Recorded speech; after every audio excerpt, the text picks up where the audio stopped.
ফেঁসে গেলেন সেনাপ্রধান ওয়াকারুজ্জামান। রিমান্ডে গেরিলা প্রশিক্ষণ দেওয়া নিয়ে ভয়ঙ্কর তথ্য ফাঁস করে দিল মেজর সাদিক। আওয়ামী সন্ত্রাসীদের নাশকতার প্রশিক্ষণ দেয়া সেনাপ্রধান জেনারেল ওয়াকারুজ্জামানের বিষয়ে আরও গুরুতর তথ্য পাওয়া গেছে। তিনি ফ্যাসিবাদী দল আওয়ামী লীগের অনুসারী হিসেবে বিয়ে করেন একই আদর্শের মেয়েকে। তার শ্বশুরবাড়ির লোকজন কঠোর আওয়ামীপন্থী। শেখ হাসিনার পরিবারের সঙ্গেও তাদের ঘনিষ্ঠতা ছিল। তাই সরকার হঠাতে স্বামী স্ত্রী মিলেই চালাচ্ছিলেন প্রশিক্ষণ কার্যক্রম। এ বিষয়ে বেরিয়ে আসছে একের পর এক তথ্য।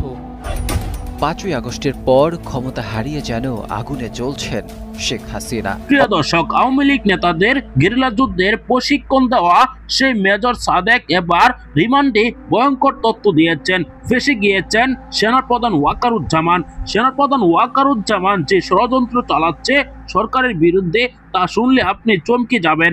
হঠাৎ করে এই তথ্য সামনে আসায় দেশ জুড়ে উত্তেজনা তৈরি হয়েছে। আপনাদেরকে দেখাবো, পুরো ভিডিওটি না টেনে শেষ পর্যন্ত দেখবেন। একটি লাইক করে আমার সাথেই থাকবেন। এতক্ষণে শুনছিলেন সংবাদ শিরোনাম, এবার বিস্তারিত। দেশের রাজনৈতিক অঙ্গনে নেমেছে এক অদ্ভুত কাঁপন। সেনা সদর দপ্তরের চারপাশ যেন আজ ভীষণ নীরবতায় আচ্ছন্ন। কারণ রাতেই রিমান্ডে থাকা মেজর সাদিক পুলিশের হাতে ফাঁস করে দিয়েছেন এমন এক তথ্য, যা শুনে সাধারণ মানুষ থেকে শুরু করে সর্বোচ্চ সামরিক শীর্ষ নেতৃত্ব পর্যন্ত স্তম্ভিত। মেজর সাদিক, যিনি সাম্প্রতিক সময় বিতর্কিত গেরিলা প্রশিক্ষণ কাণ্ডে জড়িত ছিলেন, পুলিশের জিজ্ঞাসাবাদে এক এক করে এমন তথ্য ফাঁস করলেন যা প্রকাশ পেলে পুরো দেশ চমকে উঠবে। আমি শুধু প্রশিক্ষণ দেইনি, সেনাপ্রধান এই ষড়যন্ত্রের অংশ, স্পষ্ট ভাষায় বলেন মেজর সাদিক। এই বক্তব্যই প্রথমবারের মতো প্রকাশ পেল যেখানে দেশের সর্বোচ্চ সামরিক কর্মকর্তা সেনাপ্রধান ওয়াকারুজ্জামানের নাম সরাসরি যুক্ত হয়েছে গেরিলা প্রশিক্ষণের সঙ্গে। মেজর সাদিকের দাবি, গোপন বৈঠকে প্রশিক্ষণ দেওয়ার সিদ্ধান্ত নেওয়া হয়েছিল রাজধানী বসুন্ধরা আবাসিক এলাকার একটি সিক্রেট লোকেশনে।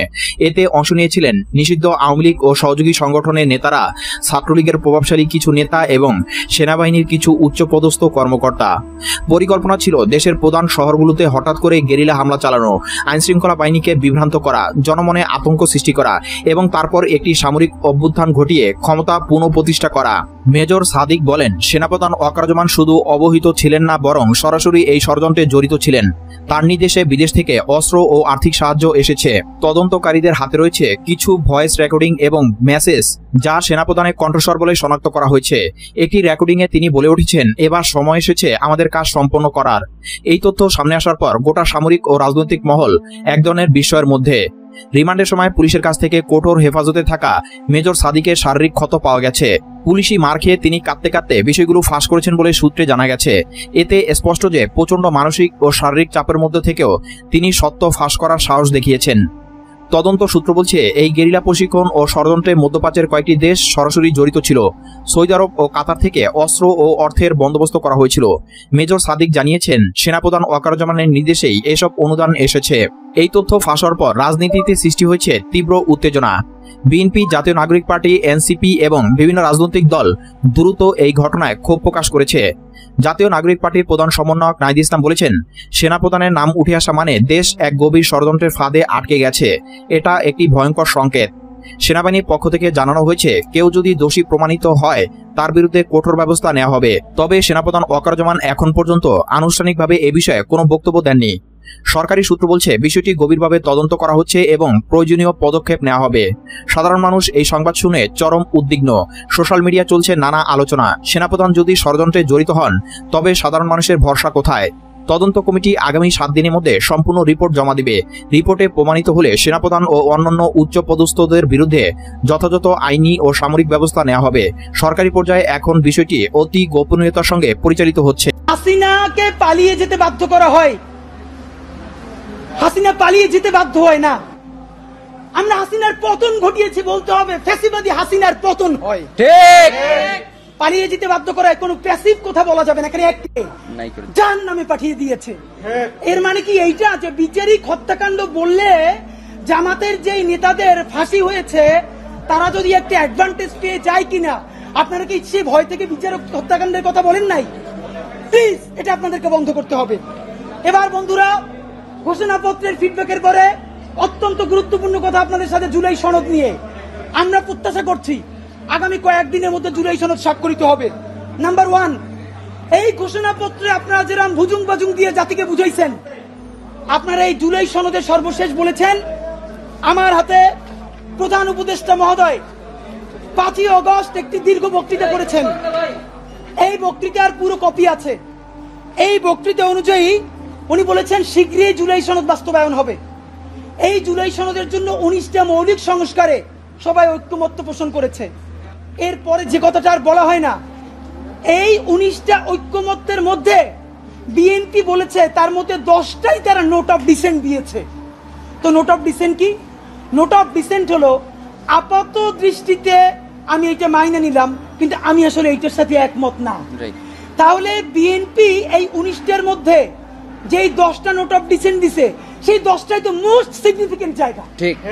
তাহলে বিএনপি সরকার গঠন করার পরে এর একটাও যদি বাস্তবায়ন না করে, তাহলে আমরা কেমনে বিএনপি কে ধরবো বলেন? মানে এর আইনি বাধ্যবাধকতা কোথায়?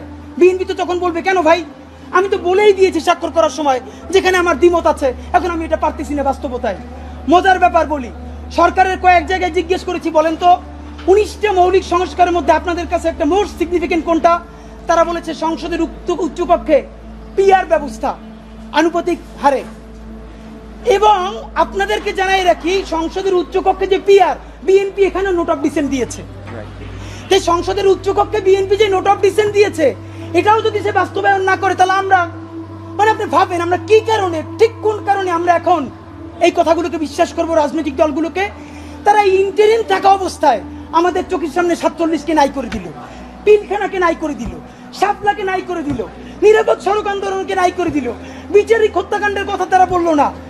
যেই তারা ক্ষমতার মসনদ পেয়ে যাবে, এই কথা বলার পর যে আমরা আবার জেলে যাব না, তার প্রমাণ কি আপনাদেরকে বলবো? প্রিয় দর্শক, আপনারা জানেন বাংলাদেশের বর্তমান সময়ে একটি উত্তেজনা তৈরি হয়েছে। আপনারা জানেন আগস্ট মাসকে কেন্দ্র করে আওয়ামী লীগ ব্যাপক নাশকতা করবে, এরকম প্ল্যান কিন্তু তারা করেছে।